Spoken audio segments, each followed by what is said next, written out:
'Cause you don't have a fella who's as loving and loyal to you as my puddin' is to me. Joker was demented and abusive. I'm really gonna miss him.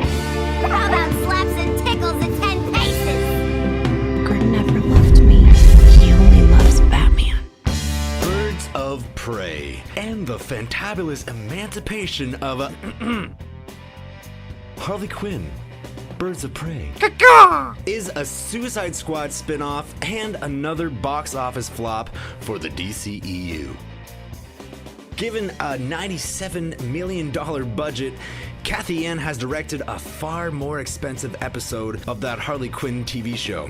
A show which runs on the exact same premise as this movie. This show is hilarious yet edgy R-rated cartoon following Harley breaking up with Mr. J. Then showing and proving to the world that she does not need the Joker.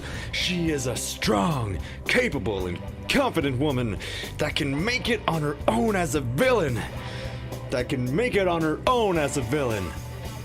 Sound familiar? Well, it should. I didn't think she, as a character, could carry a movie. And it turns out, I was right. Yeah. She complains that the definition of a Harley Quinn is to serve their master, Always staying by their side, etc., etc. But really, Harley Quinn's definition is as so. A mute character in traditional pantomime, typically masked and dressed in a diamond pattern costume. Or a small duck of fast-flowing streams around the Arctic and North Pacific. Aside from the diamonds, does that sound like her at all? I mean, especially the part about being mute. No is the answer, if you're wondering. Just imagine they took the most annoying but bankable character from Suicide Squad and then gave her her own movie.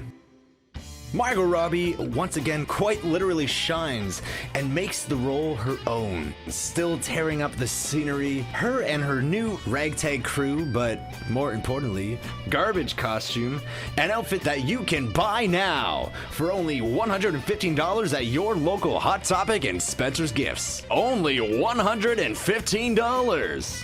Here she tries so hard to enact Deadpool / Tank Girl hybrid dumpster baby that it really shines. Here, she even steals her on and off again, quote-unquote superpowers straight from Deadpool 2. Yes, I said superpowers.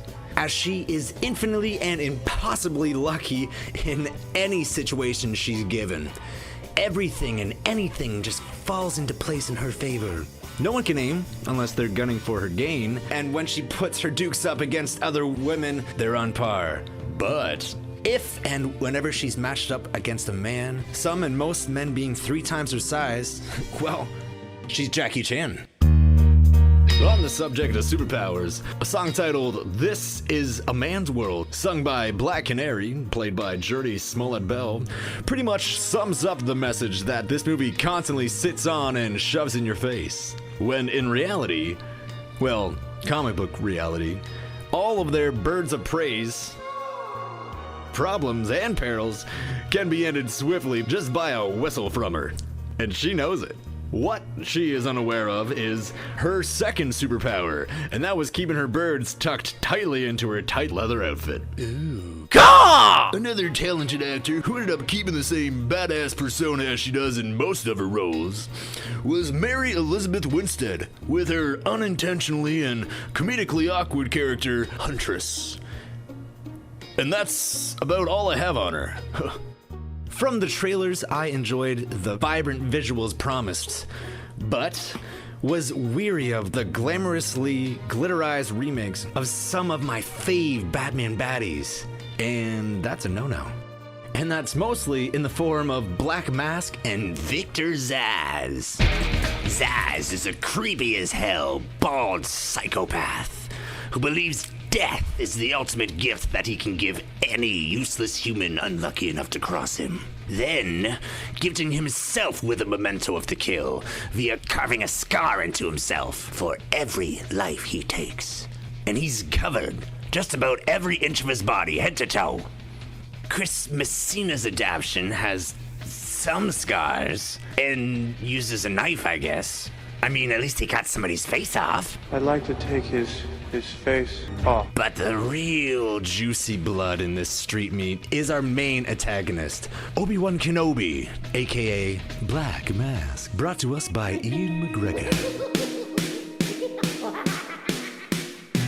This actor-character truly carries the runtime, keeping you in your seat. He's terrifying even before he dons his iconic mask. Always having the high ground, free to do what he wants with Harley now that she doesn't have the Joker around, and idly ordering a few unfortunates to be skinned alive. Ugh. I personally found him to be the most frightening DCU villain yet, due to his character being played as a self-righteous, spoiled kid. One that, when he doesn't have his way, throws a deadly tantrum, deadly to anyone in his vicinity. And honestly, I was kind of rooting for him to come out on top the whole time. But it becomes immediately obvious that the real villain, the real disgusting asshole, is actually Harley herself. Teaching kids to litter, malnourishing her pet hyena Bruce, who marks his territory with piss.